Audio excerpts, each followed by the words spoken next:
Assalomu alaykum qadrli do'stlar. Biz bilan hozir bir hafta oldin prostata bezi adenomasini oldirgan bemorimiz Baxtiyor akam tashrif buyurganlar.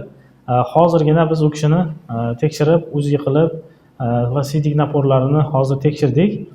Prostata bezlari o'z normal hajmiga qaytgan va sidik naporlari ham bemalol haligi normal sog'lom insonni sidik napori bilan bir xil holatga qaytgan. Hozir Baxtiyor akam o'zlari operatsiyadan oldin, operatsiyadan keyingi holatlarini o'zlari so'zlab beradilar. Assalomu alaykum. Baxtiyor aka, yaxshimisiz? Rahmat. Men shu klinikaga kelib juda ancha o'zimni tetik his qilyapman. Men keksa 65 yoshli keksaman. Keksa emassiz, yoshsiz endi. O'zimni hozir yoshdek his qilyapman. Mana 15 yildan beri shu dard bilan kurashib kelyotgandim. Bormagan klinikalarim qolmadi. Mana respublikan klinikalarga bordim, chasnilarga ham ko'p joylarga bordim. Lekin sizlardagi bo'lgan apparatlar, shunday tekshirishlar bo'lmagan. Ularda faqat mana CDni yo'lini, CD UZI bilan faqat shuni aniq qilishardi, dorini yozib berishardi. Xuddi vaqtincha edi-da, vaqtincha bo'lgan. CD naporingiz qanaqa bo'lib chiqardi operatsiyadan oldin? Hozir operatsiyadan keyin operatsiyadan oldin samat yo'q. Mana o'zi anaqa jildirab chiqardi. Hozir operatsiyadan keyin xuddi yosh bolani formdan chiqadi. Men juda ham xursandman. Xursandmisiz? Xursandligimdan men minnatdor. Operatsiya bo'ldingiz, ertasi kuni o'sha turib yurib bemalol. Men qo'rqqan edim birinchi. Bu unaqa qo'rqinchli emas ekan. Bu lazerda mana qildilar. Men juda ham xursand bo'lib, yengil his qilgan, boshqalarga ham tavsiya qilaman. Lekin bunaqa dori bilan qaytaraman, aniq qilaman degan bu noto'g'ri ekan. Baribir shu anaqaga kelish kerak ham. Endi bu erkaklarda menimcha ko'pchilikda uchraydigan narsa. Ko'pchilik kelmaydi, anaqa qiladi, qo'rqadi, dori bilan shu to'g'rilayman deb bu dori bilan mana 15 yil bo'ldi. Mana endi o'zim yaxshi his qilyapman. Bu dori bilan 15 yil azob cheksiz shu narsa. 15 yil azob chekdim. Mana 50 yoshimda boshlanganda 65 prostata bo'ldi, lekin adenomaga o'tib ketdi.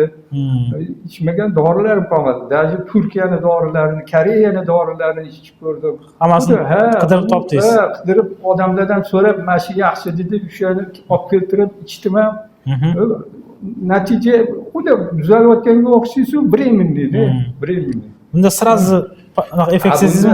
Bunda juda ham effektini yaxshi. O'zimni xursandmisiz? Xursandman juda ham. Umraga borib kelmoqchimidingiz endi? Endi umraga borsam, Xudo xolasa inshaalloh shu Shohruxxonni duo qilaman. Ota-onalarga rahmat deyman. Bular shundoq bizadagi bolalar mana shunaqa o'sayotganiga ota-onalarga rahmat deyman. Bularni shogirdlari ham ko'paysin. Hammalar mana o'zi shogirdlari orqali bularni tanishtirib kelganman. Ular uchun ham rahmat deyman. Katta rahmat deyman.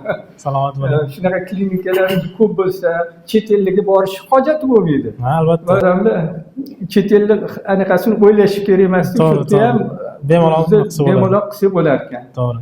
Shuni tavsiya qilaman endi. Mana hozir bir hafta o'tdi, gapingizni bo'ldim. Gistologik tekshiruvimiz ham tayyor bo'ldi Baxtiyor akamda. Hammasi Xudoga shukr yaxshi chiqdi. Hech qanday bir yomon sifatli o'sma, ya'ni onkologik holatlar kuzatilmadi. Hammasi joyida. Bu ham odamni xursand qiladi albatta, chunki odam ko'pchilik buni bir hafta o'tguncha odam o'ylab turadi-da, nima chiqar ekan degan hayajon bo'ladi, to'g'rimi? To'g'ri. Bu ham hozir yaxshi chiqdi Xudoga shukr. Hozir Baxtiyor akamda biz ham xursandmiz. Bemorimizda yaxshi analiz chiqsa biz ham xursand bo'lamiz albatta. Mana do'stlar, bu prostata bezi adenomasi bir qo'rqinchli yoki bir og'riqli jarayon emas.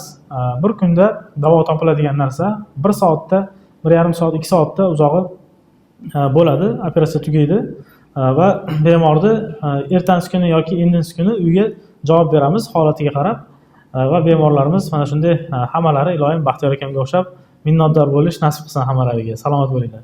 kelinglar. Rahmat, katta rahmat. Sog' bo'ling. Juda duo qilaman shu odamga. Rahmat, rahmat. Judayam. Rahmat. Salomat bo'ling, aka. Rahmat.